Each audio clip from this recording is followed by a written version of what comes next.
Welcome to the Fearless Family Health Podcast. In a world that is filled with fear, my hope is to bring you inspiration, information, and support to live joyfully and more healthfully.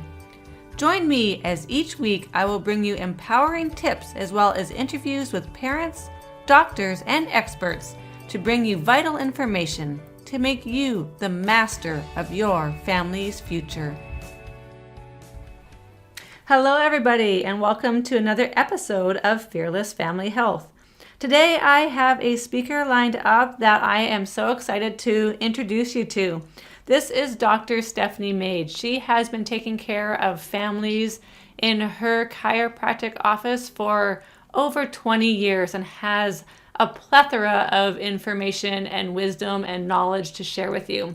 A little bit about Stephanie. So since 1996, Dr. Mage has run a family-oriented, subluxation-based wellness practice in Chicago where she specializes in pediatric, pregnancy, family, and wellness care.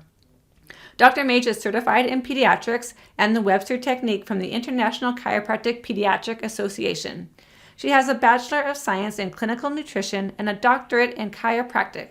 Dr. Mage is a member of the Royal Knights of the Chiropractic Roundtable, on the board of the League of Chiropractic Women, International Chiropractic Pediatric Association, and the World Congress of Chiropractic Women. The second edition of her book, You Can Be Well, was released last year. In this book, she discusses the 5 vital steps to wellness. Inspired by chiropractic missions, she participated in both the Dominican Republic and Haiti. Dr. Stephanie Mage has created her own mission work right in her hometown of Chicago. She has volunteered her time at the Night Ministry, a homeless organization where she adjusts homeless youth on the streets as well as in their local shelter. Dr. Mage speaks internationally on a variety of topics ranging from success and practice, aging well, to pediatrics and pregnancy. She brings an energy, enthusiasm, and sense of humor to the stage in a way that helps inspire others to reach for their dreams. Dr. Steph is the host of the podcast Women Seeking Wellness, focusing on the real story on how to be well at any age. In the short time it has been out, her podcast climbed to #1 spot in the iTunes New and Noteworthy in the health category. In June of 2008, she launched her newest podcast, Family Seeking Wellness, bringing holistic health resources to parents that intend to grow healthy families. Please look for it on iTunes and Stitcher or go to drmage.com to listen. So without further ado, I'm excited to have you listen in with me as I chat with Dr. Stephanie Mage. Hi, Dr. Stephanie Mage. I am excited to have you here today. So I really wanted to bring you on this podcast because you have so much experience working with families in a holistic wellness type frame. So I want to bring you on to tell people about holistic health, wellness, and what you see that holds people back as far as fears. So tell me about yourself and what you want to share. Well, thank you, Doc, for having me on the show. It's such an honor, and I've been so excited to hear all the wonderful people that you have, and it's just an honor to be a part of the process for sure. This is something, talk about fearless. I feel like it's fearless when you open yourself up to share. And so I just want to commend you on that because it is really powerful and you're going to help a lot of people. That is for sure. For me, I'm a chiropractor in Chicago. I've been practicing since 1996, so 22 years. And it's amazing. My practice has gone through all kinds of, ups and downs and incarnations. And though I have no children and you have like 400, I have, the magic is still alive. So we have a large family wellness practice and in Chicago. And I have podcasts, Women Seeking Wellness. You've talked about all this, but what has happened for me is that the more I talk about this thing called chiropractic and holistic wellness, I realized that I love that you're addressing this as far as being fearless, because I feel like so much of what people are told or talked about or deciding to do is based on a fear of consequences if they don't do it. So, and I really think that so much of our health system and the way that we handle ourselves with regard to health and raising our families is based on is a fear-based thing rather than really leaning into the physiology and the knowing of what really works in our body. Do you know, I'm sure you see this in your practice as well. Yeah, I see that all the time. And people base a lot of their decisions, not only health decisions, but life decisions based on fear. I mean, they won't travel to certain countries, which are relatively safe countries, because of the fear of just leaving the United States, even though Yes. the United States might be more dangerous. Oh So, yeah. but yeah, I see it all the time with especially health decisions that they are fearful. And I understand parents fear. They want the best for their children. And I think the best way to dispel fear is to give them more information and give them more resources and Yeah. more knowledge and more support. So that's what I'm hoping to bring with the podcast. Yeah. I think it's great. I mean, what comes up in my head about this right now, and I really want to talk to you about this. There's this child in my practice, that is just this. The whole experience of it was kind of the epitome of what we're talking about. Where he came in, his mom had been, kind of like a little bit of a chiropractic patient. She had come in a couple times with some aches and pains, but never really fully embraced the chiropractic lifestyle, which is what we're going to talk about in a second. And yet she had this kid, and she just kept talking about how sick he was, and so I was like, okay, let me bring him in. Let's talk. Let's just check him out. Let's give him a checkup. And he had, ear infection after ear infection after ear infection, antibiotic after antibiotic after antibiotic, and was on the current maintenance dose of antibiotics. Then he got some other hand, foot, and mouth, and then this kid was sick. And we talked about how the body heals, that we're looking to remove the interference. His immune system he was like 2 years old. This immune system, there's nothing, he has no autoimmune disorder or an immune disorder. He just has never been able to kind of get above it and get over it. And so our first goal was to just get him to be well on what he was doing. And so, for me, I was like, okay, he's doing all these medical interventions. He's on all kinds of like stuff for his sinuses. I mean, this kid was jacked up on tons of meds. And his parents were like, if they would have known what to do different, they would have tried it. They just never were given that option. And so they were just more and more medication. So he came in and we started adjusting. And again, if people don't know that are listening, like the adjustments we do are, like checking a tomato to see if it's ripe, or putting a contact on your eye, very gentle. It's nothing that, that is harmful. It's a very, very gentle thing. Most people are like, wow, that's it. Kids aren't old and scarred like we are. So it takes very little. And sometimes you can't even check them without simultaneously. Oh, I know. I mean, sometimes that first visit, right? You're just checking them. You're not even adjusting, and the parents come back, oh my God, they're so much better. So little. It's very subtle, right? Yeah. It's so great. So anyway, so he came back and he, I told him from the onset, like the first challenge is just getting him over his crisis, his health crisis that's going on right now. And a lot of times that's where it ends for people. And so that's a pretty disempowering situation, because then you're reliant on others to fix. And so I said the next phase is for us to continue to support him as he's well, and the next time he gets sick. So the next time he got sick, it was a doozy. And and the challenge was for me to hold the hand and coach and model and mentor the parent to not intervene with the body's own immune system's ability to get over stuff. And so he was a sick little boy, nothing like he didn't have like 200-degree fever. I mean, but he just had every symptom. And, and so just supporting him and adjusting him, what happened was we carried him through that next immune system challenge without taking anything from the outside, just supporting his body, and his body figured out how to get better. The next time it happened, it was shorter. The next time, and then all of a sudden something clicks and his body figured it out. And now I see him for wellness, and he's not the kid that gets every single thing. But to get through that process is so scary because you don't want to harm your kid. But we're taught that symptoms are bad in our society, right? I mean, right. You have a fever, you take something, you got to get the fever down. That's not true, right? That's you right. think diarrhea is that terrible thing, that diarrhea. Well, better out than in, and your body knows it. So it's trying to get it out, Yeah. So, mucus and runny noses, that's our body's trying to eliminate the things. And then we're taught in our society to take stuff to plug all that stuff up.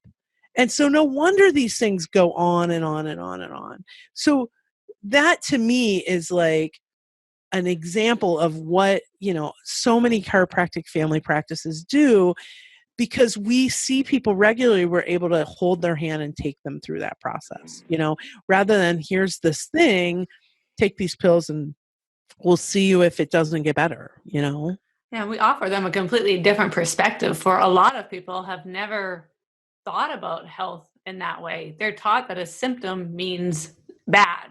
Yeah. A symptom means sickness. And so I would even take it a step further from what you said, because you said he was a sick little boy. Yeah. When he was exhibiting symptoms, he may have been a very healthy little boy. Yes. Because he was exhibiting healthy symptoms that he needed to exhibit to get his body to function, ideally to function better at a higher level. Yeah. And that's crazy talk to a lot of people. Oh my gosh, so much. And what happened with him, like, if, when I have families under care that have been coming for a really long time, when they get a sniffle or they get something in their immune system gets activated, I will see them and support them, and they get over it, boom, boom. That's how your immune system learns, and so those kids tend to not get everything because their immune system is really strong. It hasn't been crippled by outside influences. And so it's much easier for him. Some kids, there is a point where their body is not able to adapt to this, and it just becomes susceptible to everything. And that's where the beauty of chiropractic is, they talk about chiropractic being an inside out thing, meaning, we're just trying to remove whatever interference is going on, allow the body to get stronger, the nervous system to heal, so that the body does the work that it is programmed to do. The body knows how to get over things. It doesn't need the interference. And that's our job, to do that. And to, like you said, just to know, like for me, I know if I'm walking around and all of a sudden I get like a wave of tired, like I want to lay down right now. And usually the next thing that happens, I get really crabby because I got stuff to do and I don't have time to be tired. So I turn it on myself and I start to get crabby. Now I know myself well enough to go, that's my immune system kicking in. Because your immune system takes a lot of energy, your cell-mediated immunity. And so it's like if you've ever had your air conditioning kick on and you see the lights go whoa, like down and up. That's what happens when your immune system kicks in. It's a good thing. And now I know if I'm able to rest, to start to supplement my, I do take stuff to build myself up, immune system wise for wellness. But the supplements that I take help support me. So have I been taking my vitamin D? Do I have a good multivitamin? Like things that help support me, that I know work for me, that aren't trying to fix me, but they're trying to give my immune system the fuel it needs to work at peak. And so that I know that about myself. But how many people, when they feel that wave, just try to add more caffeine or sugar, or beat themselves up, or just, motor through, the thing I hear all the time is like, oh, I have a really high pain tolerance. And it's like, that is not an asset. That means that you do not listen to your body, and your body has to get really loud before you listen to it, right? Yeah, I can be guilty of that one myself. So I gotta, I gotta tune in on that. Yeah. Well, But we're human. People are always like, "Oh, you mean you have this too?" And I'm like, we're human beings over here doing the best we can, you know? It's we're living it and experiencing it, and sometimes we're successful and sometimes we're not, you know? yeah, and we live in the same society that tells you the same messages over and over and over again. Totally. Um, where do you think all the fear comes from when people? I mean, I can't say I'm completely free of fear around.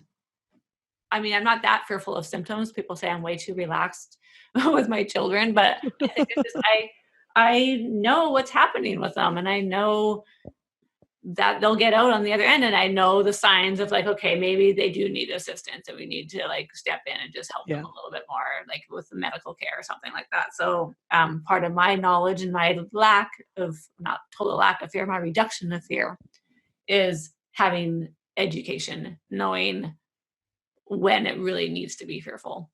But Well, I mean, there's that commercial on TV where the first kid, the mom is like, "Can you wash your hands? Can you do this? No, no, no. Don't let anybody touch the baby. No one holding the baby." And like the second kid, she's handing her brand new baby to like a greasy mechanic so she can get her wallet. Like part of losing the fear is having is 400 children like I do. having 400 children. I'm 4 out of 5. I mean, my parents pretty much knew that it would take a lot for me to go under. And, you know, I think part of the fear is that we want to do better by our children, and that parents, for the most part, that come to us are trying to do something more intentional. Like I have a podcast too. It's called Family Seeking Wellness. And, you know, part of the mission is that the idea is this is for parents that want to parent intentionally and just not by accident. I mean, I was parented by accident. Like, you're alive, I'm a good parent. That's pretty much it. You know what I mean? That it was like raised by wolves. I was one of 5, and you know, we all made it through our childhood. God knows how. And I mean, we didn't have things like social media or whatever, and we lived in the country, so it's not like we could get on trains and go and get in trouble. So, you know, we were pretty restricted to our neighborhood. But it's different now, and so parents really want the best for their children, and that drive can be, you know, oh my gosh, my kid is going to get behind, and what would that do? Or some choice I would make would be harmful. And believe me, I mean, you know, we live in this society where there's no shortage. Like last week, my phone blew up, my email blew up by patients and friends on USA Today. There was a picture, I think it was clip art, honestly, of the most adorable child in the whole wide world.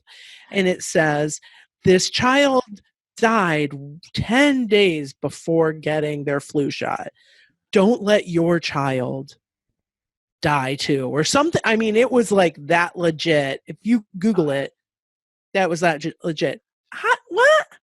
So that's you know, so I had just a barrage of parents like, what do I do? Oh my gosh, blah, blah, blah.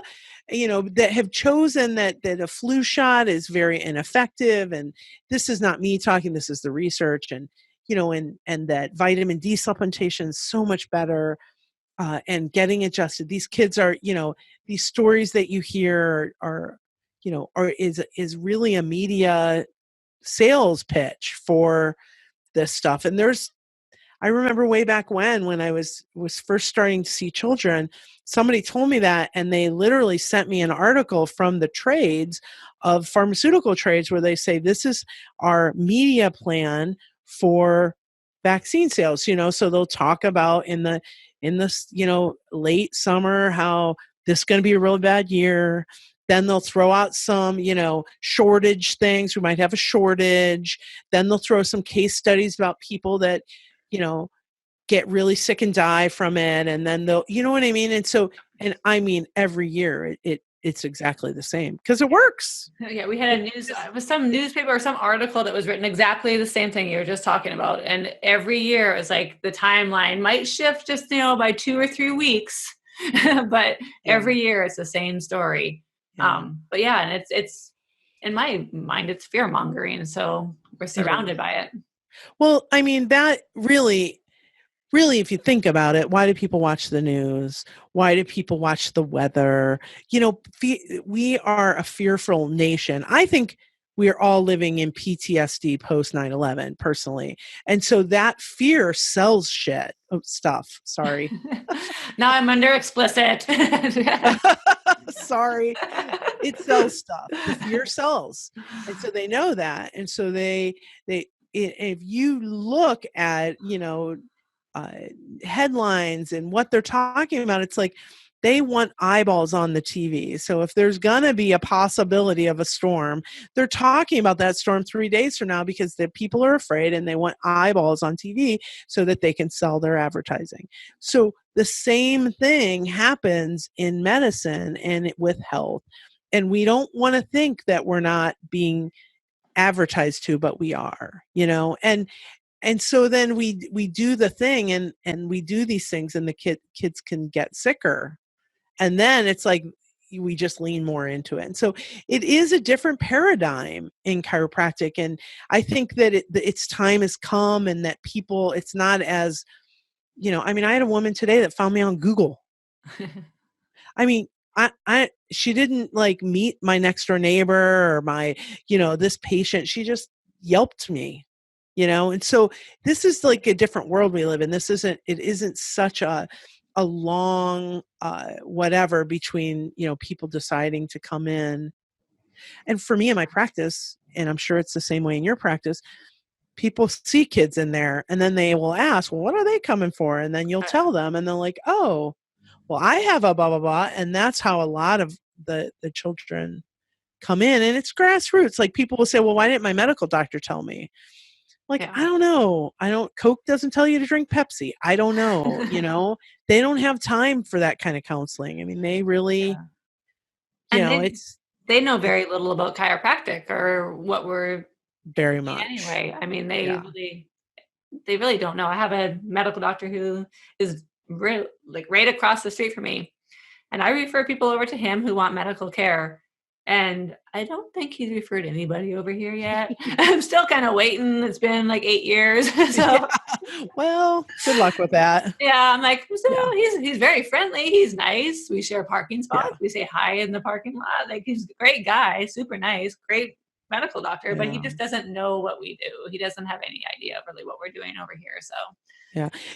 I find that the medical doctors that have any kind of sense of what's happening have had experiences either with a chiropractor or they've had experiences with their patients. I get a lot of medical doctors that send me for like breech babies and stuff like that. I'll have a lot of them, send for colic and reflux or latching issues because they just got nothing. They really have nothing. You can't really give drugs for that. So they really have nothing to offer.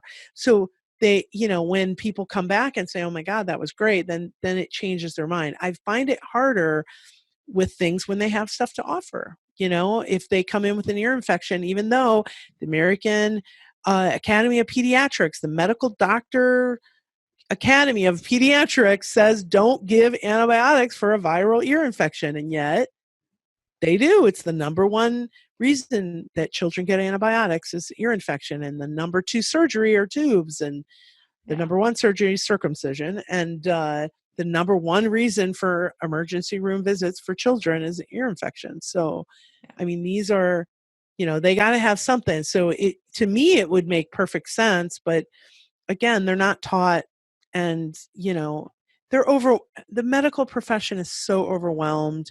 It's very hard to do what they do. That it just is a whole different world over there. It's very stressful. Yeah. And it's a different paradigm. It's a different, their whole basic philosophy of how the body heals is different than ours. Theirs is more mechanistic. It's outside in, it's not inside out. So it takes some mind warping to understand what we do is when you're ingrained in that medical model. Yeah. I mean, it's hard. because when you explain what we do to somebody and use the basic physiology of the body as an explanation, they go, that makes so much sense.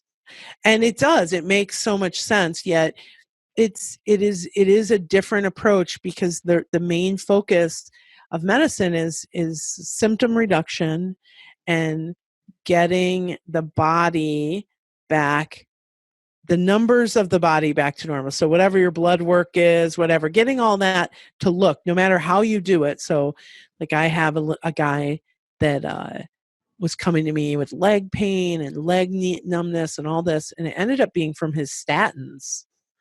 So he was like losing his ability to walk, but his cholesterol was normal. It's like, all right, let's, so it is one of those things. These are very complicated conversations, but I do know that, a lot of the decisions made in pediatrics are fear-based. Like I had a little kid, there was nothing wrong with this little peanut. He was just a little kid. He was just little. And he, his parents were little people, he was little, and they like wanted to do MRIs on him and all kinds of stuff. And luckily the parents trusted me enough for me to be like, no. And I will often tell parents, like when the kids are little, I'll say, look at their eyes, look at their skin, look at their hair, look at their affect. Like there's nothing wrong with this child. There's nothing wrong.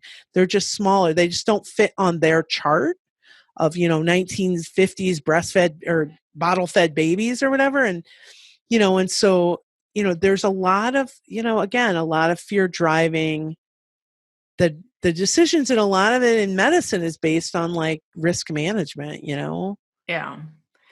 Yeah. And for lack of better understanding, I guess, a lot of medical doctors have to cover themselves as well. So if something isn't in the norm, then they have to order tests just to make sure everything's normal instead of just trusting that things are normal. And I mean, it's, I feel like I don't want to in any way bash medical doctors, because if I had if I have an office filled with screaming children, sick, ear infections, or not sick, but in their eyes sick, I'd want to, and I know that if I give them an antibiotic, short term, they're going to feel better. Long term, who cares? The parent is going to be like, okay, that doctor gave me something to make the symptoms go away. Okay. And so they're like, okay, even though they know that it's not really fixing the problem, there's, it's just like, it's hard. It's very hard. And parents we also, it's hard to let our kids just be sick, because you got to go to work and they got a million things that they have to do, and they're missing camp and school and this and that. And it's like everything in our society is so, adrenaline driven that it's hard to just stop. Yeah. And when you're sick, when your body's immune system is activated, you got to stop. And that's hard. Yeah, it's hard for, we're driven with production. We have to produce, and we have to always be producing. If we're not producing, we're not being successful, and we're not, it's just a go, go, go, and that puts us into sympathetic overdrive, which has a whole nother host of issues and stuff that we're dealing with. Yeah, absolutely. And that's an adjustment. One of the wonderful things about a chiropractic adjustment is that it shifts you. So what sympathetic is that's the adrenaline, fight or flight, go, go, go, go. And then parasympathetic, which is the other side of the immune system, is the side that's like rest and digest. That's after you do yoga or get a massage or get adjusted, you're like, and that's what chiropractic does. It in a chiropractic adjustment, it flips your body from that sympathetic overloaded nervous system, and it switches you into the more rest, digest, heal type of parasympathetic. And that a lot of times will, that's what, reboots the body to start to heal. It's amazing. Yeah. Oh, it boosts your immune system. It puts you back into healing, rest, digest, and heal. And we need that. We need to be in that, or we just deteriorate, right? Yeah. I have a newer doctor is in my practice, and I was talking to her last week, and she had a patient, and she's saying, oh, I didn't know if I could help her. And then, all of a sudden she just started coming in and telling me how great this was. And I just couldn't believe it. And I was like, why? And she's like, because chiropractic works. And I'm like, exactly. I mean, it's so good, and it really does work. And we're not the decider on how it works. So sometimes it takes a while. Sometimes it's almost immediate. Sometimes it heals the things that they didn't even mention. Oh, Where yeah. all of a sudden they're like, I'm pooping better, I'm sleeping better. I was like, I didn't know. I don't take, my kid no longer has allergy medication. I was like, you didn't mention allergies, It's Yeah. the body just heals and works at a better level, 'Cause it's which healing is from what the every parent inside wants. out, like the body is intended to do, and it's intended to function and thrive. And if it's not, there's something going on. Yeah. So, what do you say to people who have little kids maybe and are in that fear cycle? What would you say to them? Well, it's hard. I would tell them that it's hard because it is going against our ingrained training. I mean, way back when, and one of our founders, chiropractic BJ Palmer, talks about medicine being like a religion.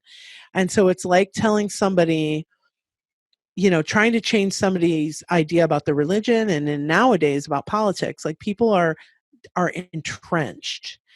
And the majority of times when people make that leap, when they're afraid, it's out of desperation because what they're doing is not working, which is very sad. But the pain of not doing something different is worse than the pain of the fear of whatever. And so they'll make the change based on that, and usually go rogue, either not tell their medical doctor, or not talk to their spouse, or what. Most of the time it's moms not telling the husbands.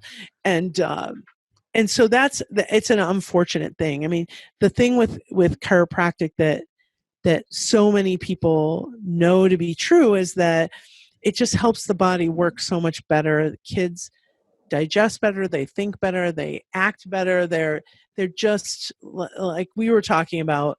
um, Chiropractors usually have really large families because they make this super race of humans because their kids are just, amazing, because it's an intentionally healthy way of living, from what you put in your body to what you think, to getting adjusted to the movement that you do. And, it's a tough thing. My thing is, nothing speaks more than experience. So, starting with the person that needs it the most in the family is usually what happens, is that one person needs it the most. Their symptoms and their life is being affected the most. And then once they see the change in that person, for our office, we offer them the ability to come in, and other members of the family, and get a checkup as well. And so that's most of the time, then it's like, once they start to see and trust that this is working, then everybody in the family comes out of the woodwork, Yeah. you know. And sometimes it's just an explanation of what chiropractic is, Yeah. and showing them there's actual studies showing how it improves your brain function, improves your immune system function. And, or don't even want to say improves. It just allows it to be what it's supposed to be. It allows it to be at its optimal potential. Yes. So once they see Absolutely. those things, then they're like, oh yeah, we want everybody to have this Yeah. opportunity. And I it's mean, empowering. it's Yeah. so empowering. And a lot of times, people they are looking for this and don't even know this is what they're looking for. Yeah. Because once they start to hear about chiropractic and what chiropractic really is and what chiropractic really does, I mean, it's powerful. And let's face it, these kids, they're planted in front of screens in a way that 5 years ago wasn't the case. This isn't like on the olden days. We're talking like, how long has the iPad been around? Not that long. And now every kid has one glued to their eyeballs. And who knows if they'll even have books. Yeah. After a while, everything will be on a screen. And so the ergonomics and the electromagnetic and the screen time and what that does. And, it's just, there's it's just a different world out there, and it needs chiropractic more than ever. Kids aren't moving more, they're moving less. Yeah, and I think the focus, at least for me, for my practice members or my clients, is not to focus on the fear of those things either, because I don't want to fear monger, even about that kind of stuff. I just want to show them like there's other options. Let's do this. If you're going to be doing a screen, then make sure that you're set it up ergonomically and like limit your time on it. And there's benefits to those things as well. We have so much information, so much education from screens and YouTube. Yep. My husband learned how to like build a house basically on YouTube. Yeah, it's amazing. Like, it's just crazy what you can learn for those things. So there are benefits to some of them. So I don't want to like make parents feel bad if they're using them. But well, it for me, it's like when I have a patient that's a plumber, I am not going to stop that patient from climbing under sinks. I'm not going to be able to change Brian, who's a bricklayer, in lifting and twisting with bricks, and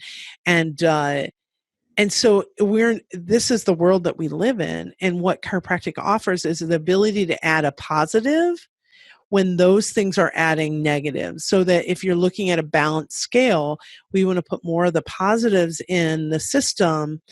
And because there's some of the negatives you can't do anything about. It's just part of living in this world now. And so, I love the world we live in. And so finding ways to be healthy around it is important. And so that's what I love about chiropractic, is it's just another positive in that positive chart of, positives and negatives that can proactively be added without ever having a symptom, just to put some insurance in the bank as far as your health.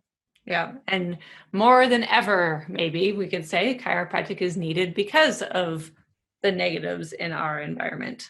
Absolutely. Well, thank you, Dr. Stephanie Mage, for all of your wisdom and your experience. My golly, thank you for having me. I know. I think we are probably lived a very similar upbringing, because I had 5 in my family and I was number 4 and grew up on the farm and I survived.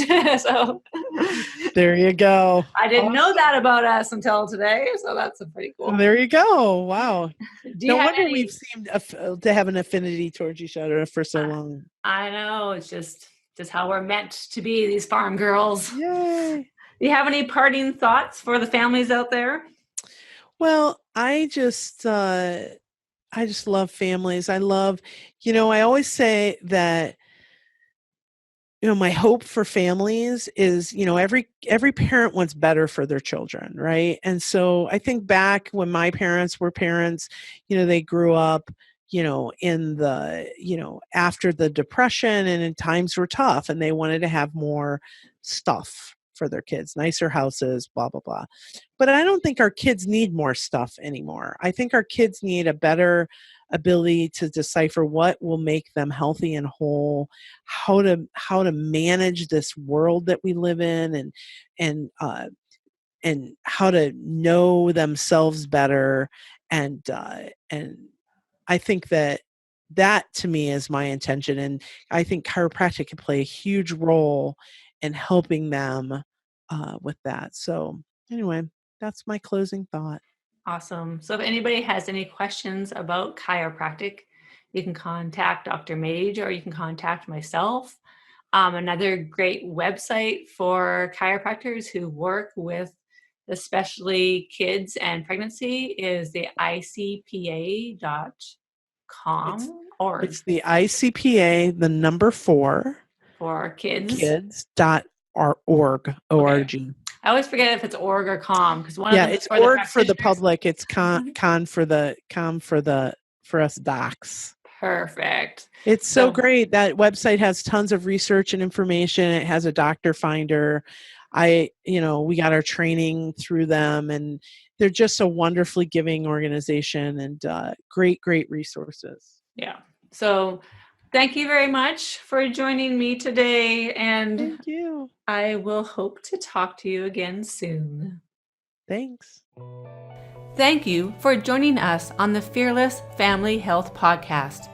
If you like what you hear and want to hear more, Please subscribe to upcoming casts and rate us on iTunes. Also, don't forget to share it with your friends so we can all be fearless.